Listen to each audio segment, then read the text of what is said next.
ആഖിറത്തിലെത്തിയിട്ട് എന്റെ പേരായിരിക്കും നരകത്തിലേക്ക് ആദ്യം വിളിക്കുന്നതെന്ന് വിചാരിച്ചാൽ തീരും ഈ കിബർ മുഴുവൻ. വളരെ മോശം. ഈ ചങ്ങായിന്റെ എല്ലാം മുടീന്റെ കൊലയല്ല എന്തെന്ന് വിചാരിക്കുന്നവരായിരിക്കും ചിലപ്പോ ആഖിറത്തിൽ കഴിച്ചിലാവും. നമ്മളാരെയും ചെറുതാക്കണ്ട. ഏത് പ്രായം കുറഞ്ഞ ആളെ കാണുമ്പോഴും നമ്മൾ ആലോചിക്കേണ്ടത് എന്റെ അത്ര തെറ്റ് അയാൾ ചെയ്തിട്ടില്ലല്ലോ എന്ന് മാത്രം ചിന്തിച്ചാൽ മതി. ഏത് പ്രായം കൂടുതലുള്ള ആളെ കുറിച്ചും നമ്മൾ ആലോചിക്കേണ്ടത് എന്നെക്കാൾ എത്ര സുജൂദ് ആ പ്രായമുള്ള ഉമ്മാമുപ്പാപ്പ ചെയ്തിന്, അങ്ങനെ ആലോചിച്ചാൽ മതി. വേറെ ഏതെങ്കിലും ഒരു തെരുവ് നായനെ കണ്ടാൽ നമ്മൾ ആലോചിക്കേണ്ടത് ആ നായ നരകത്തിൽ പോയില്ലാന്ന് ഉറപ്പല്ലേ? നമുക്ക് ആ ഉറപ്പില്ലല്ലോ. ഇല്ലല്ലോ, ഇല്ല. ഇനി നമ്മളുടേതല്ലാത്തൊരു വിശ്വാസം പുൽകുന്ന ഒരാളെ കണ്ടു എന്ന് വിചാരിക്കും, ഒരു മുഅ്മിനല്ലാത്ത ഒരാള്. അയാൾ നാളെ മറ്റന്നാള് നമ്മളെ ഈമാൻ സ്വീകരിച്ചാൽ അയാൾ രക്ഷപ്പെടുമല്ലോ നമ്മൾ ചിന്തിച്ചാൽ മതി.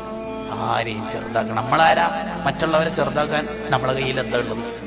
എല്ലാരെ കുറിച്ചും അഭിപ്രായം പറയാ, എല്ലാരെ കുറിച്ചും ജഡ്ജ് ചെയ്യാ, ആ പണിയൊക്കെ നമ്മൾ നിർത്താം.